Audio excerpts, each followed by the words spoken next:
Bismillahirrahmanirrahim. Assalamualaikum warahmatullahi wabarakatuh dan apa khabar semua, bersama saya Heri dalam kelas PHP Programming untuk Web Development.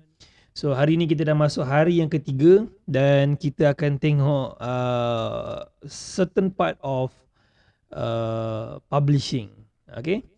So bila kita buat website, kalau satu website tu dah siap, apa yang kita nak buat masa nak publish? Okay, so kita akan tengok beberapa perkara yang wajib ada untuk publishkan website kita. Okay, so dia ada beberapa jenis setup. Saya bagi kepada 3. Ada dedicated server, ada VPS dan juga ada hosting. So kita tengok dulu yang untuk dedicated server. So pertama sekali, setiap kali kita ada website, kita nak show upkan dekat orang ataupun nak publishkan dekat public, pertama sekali kita kena ada server lah untuk hostkan kita punya coding dengan kita punya asset design dan sebagainya. So ini adalah antara bentuk server. Okay. Ramai orang kalau cakap server, dia akan ingat server semua jenis racking server yang ni paste macam ni lah kan. Yang ni dikira server rack, dia kena ada rack ni. Okay. Dan sebenarnya server tak semestinya bentuk macam ni. Server boleh jadi bentuk macam ni. Okay, so dia ada word lah. Kalau kita belajar network lebih mendalam, dia akan ada nampak perbezaan lah. Workstation lah, server lah, komputer lah. Tapi secara basically untuk asas, semua server adalah komputer. Kan? Maksudnya kalau kita ada laptop nak jadikan server pun boleh, tak ada masalah. Kalau cukup kriteria dia, cukup kuat dia, cukup power dia, nak buka 24 jam, buka lah, letaklah dekat situ kan. Okay, so yang kedua, ini pertama server, dan yang kedua kita kena ada public IP. Public IP ni adalah untuk communication lah. Selalu public IP ni nak dapat kat mana? Dapatkan daripada ISP. ISP ni adalah Internet Service Provider. Contoh kalau kat Malaysia macam Unify Fiber, TM, rasa Celcom dengan Maxis pun ada juga provide fixed IP. Tapi kena pakai Unify jugalah, under Unify kan. Okay. Kemudian kita dah ada public IP, barulah maksudnya server kita tu boleh dihubung dengan orang luar. Kalau kata kita tak ada public IP, maka kita server kita tu cuma working untuk intranet lah, dah di kalangan network kita lah, sama ada mesh network ke ataupun local network, macam tu je. Okay. Kemudian kita perlukan domain name. Okay, kalau kata kita nak buat yang something production, yang production level punya application, so maksudnya kita kena ada domain name. Contohnya domain name ni yang macam google.com, harrytechnology.com, harry.technology. So dia nama yang kita panggil nama website tu lah, address website tu kan. So istilah dalam domain name ni, dia ada beberapa istilah. Contoh macam TLD ataupun GTLD. So TLD ni maksudnya top level domain. Top level domain ni adalah domain root. Contoh macam .com, .org, apa. Tu nama TLD lah. So dia ada NTLD dengan GTLD. GTLD maksud generic. Contoh generic macam .com, .org. Kalau N tu dia kategori national punya top level domain. Contoh macam .my, .uk, .co.uk, .co.id. Kalau macam kalau macam Indonesia kan, orang pakai .id. Kalau Malaysia pakai .my. So kalau national negara punya, dia punya dia ada top level domain masing-masing lah. Tapi kalau GTL dia kira generic macam .org, .xyz, lagi apa, .com. Banyaklah, ada banyaklah apa generic punya ni, sangat banyak.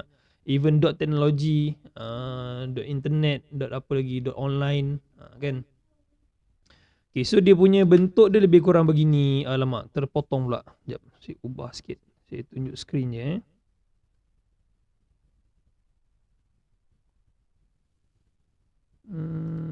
Okay. Okay, so yang ni kalau kita tengok kat sini, yang ni adalah TLD, top level domain.com ni. Dan domain name ni adalah google.com lah. Dia gabung sekali baru jadi domain name. Kan kalau kata panggil Google je, itu kira macam name sajalah. Kita gabungkan sekali google.com jadilah domain name. Kemudian W ni kategori subdomain. Okay. Dan HTTP ni lah protokol lah. Ni tak apalah. Ini kita dah buat website, kita pun tahulah HTTP itu apa kan. Okay. So ini basically untuk setup satu website ataupun nak hostkan kita punya application dalam satu server. Okay, yang ni untuk setup server. Masalahnya sometimes orang macam saya sendiri pun, saya tak ada server sendiri, adalah server sendiri tapi tak adalah untuk production level sampai ada public IP semua. Sebabnya cost nak set up server ni mahal. Okay, satu server ni pun kalau kata untuk yang jenis tahan lama 24 jam, hard disk dia pun hard disk yang mahal. Dia tak pakai SSD dia pakai hard disk. Hard disk yang baik lah, 15,000 RPM, 10,000 RPM. Itu semua harga yang mahal lah. Cara setup dia pun lain. Kita kena ada DMZ pula. Dia ada router satu, nanti ada switcher, lepas tu ada firewall, ada DMZ dan sebagainya. So yang ni melibatkan kos yang banyak. Server tu sendiri pun harga dah mahal, kan. Lepas tu dengan elektrik lagi. So orang macam small business rasa tak perlulah ada server. Melainkan kalau kata nak buat special application, contoh macam nak buat video call, nak buat online meeting punya software, mungkin kita kena ada server sendirilah, macam Discord semua kan.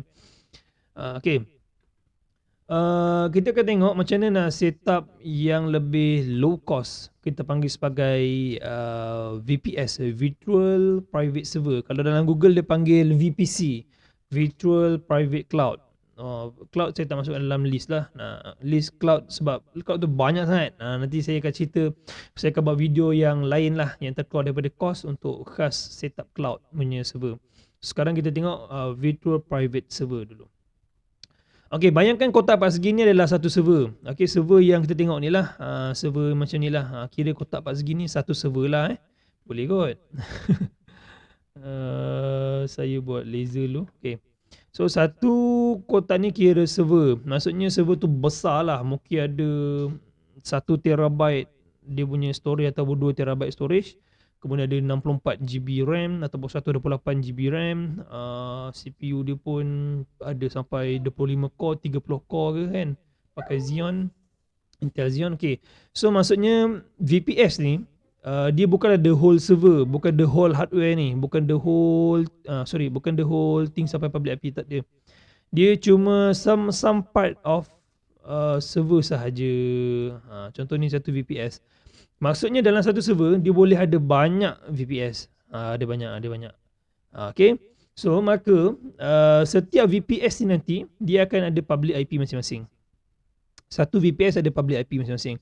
Kalau kita tengok tadi yang asal the whole server ada satu IP, betul tak? Kemudian VPS pun sekarang ni bila kita nak pecahkan lagi, VPS duduk dalam server, so VPS tu pun ada public IP dia sendiri. Kemudian domain name pun sama. Satu VPS ada domain name dia sendiri. So maka cara installation software semua sama macam server, boleh pakai sama lah. Contoh macam kalau kata server tu nak pakai Windows, VPS pakai Windows, tak ada masalah. So virtual ni kalau kita dalam komputer biasa kita macam pakai virtual machine lah, macam VMware, VirtualBox, mungkin yang ada biasa pakai. Nak run satu OS lain dalam komputer kan, kita boleh run satu PC, boleh run OS lain pula dalam PC sementara kita on PC kita. Kita panggil virtual lah tu, virtual technology. Okay, kemudian kita tengok seterusnya untuk kita punya hosting pula macam mana. Okay, so anggaplah ni satu server yang dah ada VPS.